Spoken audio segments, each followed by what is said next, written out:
तो चलिए दोस्तों, मैं आप सबको प्रोवाइड करवाती हूँ एक होलिस्टिक नोट्स नीति आयोग के ऊपर। नीति आयोग का सबसे पहले फुल फॉर्म जो कि बीपीएससी ने बार बार पूछा है, ठीक है ना, मतलब एक बार पूछा है, ठीक है ना, क्या है? National institute for the transforming India. और इसके बारे में इसने योजना आयोग को कब रिप्लेस किया? 1 जनवरी 2050 को, है ना, नीति आयोग द्वारा प्रस्थापित किया, और जिसमें सहकारी संघवाद की भावना को प्रतिध्वनित करते हुए ये अधिकतम शासन और न्यूनतम सरकार की अवधारणा को परिकल्पित करता है। और हाँ, ये बॉटम टू अप अप्रोच पे चलता है, जबकि आप सबको पता है कि योजना आयोग को जिस तरीके से मतलब देखा गया वो टॉप टू बॉटम अप्रोच पे चल रहे थे, ठीक है ना।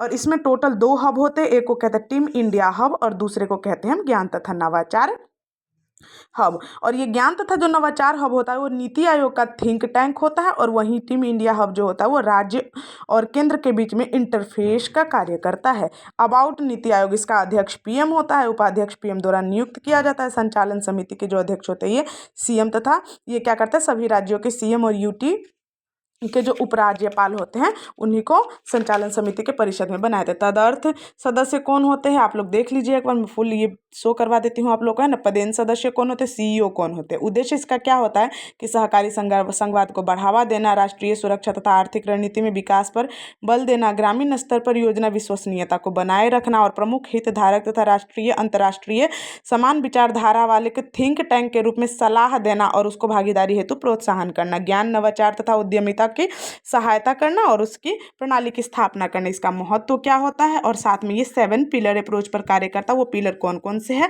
तो सबसे पहला जो पिलर है वो कह रहा है कि प्रो पीपल, फिर प्रो एक्टिव, फिर पार्टिसिपेशन, और उसके बाद है ट्रांसफॉर्मिंग, फिर एम्पावरिंग और इंक्लूजन फॉर ऑल, और साथ में इक्वालिटी पर ये काम करता है। लेकिन आपको पता है कि हर सिक्के की 2 पहलू है, तो इसमें भी कुछ चुनौतियां हैं, वो चुनौतियां आप लोग यहाँ देख लीजिए, और चुनौतियों के बाद इसका समाधान भी तो हो सकता है। और हाँ, सबसे ज़्यादा इंपॉर्टेंट है प्रीलिम्स के लिए कि ये कौन कौन सी रिपोर्ट्स देती हैं, है ना, और इनकी कौन कौन सी पहले हैं। तो sustainable development goal, India index, समग्र जल प्रबंधन सूचकांक, अटल इनोवेशन मिशन, और साथ में 7 परियोजना और आकांक्षी जिला कार्यक्रम, वुमेन ट्रांसफॉर्मिंग इंडिया अवार्ड और सुशासन सूचकांक, ये सभी ये प्रोवाइड करवाते हैं। और आगे की राह क्या हो सकता है कि नियोजन विकास में आवश्यक शक्ति दिया जाए, पर्याप्त संसाधनों का आवंटन किया जाए, कानून के प्रति जवाबदेह बनाया जाए, विशेषज्ञता का प्रदर्शन के आधार पर ही इसकी जवाबदेही होना चाहिए, और ना विपक्ष की भी भूमिका थोड़ी सी सुनिश्चित करें, क्योंकि आप सबको पता है हमारी जो सोच है ना वो एक खेल की तरह, और ये तब तक शुरू नहीं होते जब तक कि सामने वाला एक मजबूत ना हो, ठीक है ना। मजबूत विपक्ष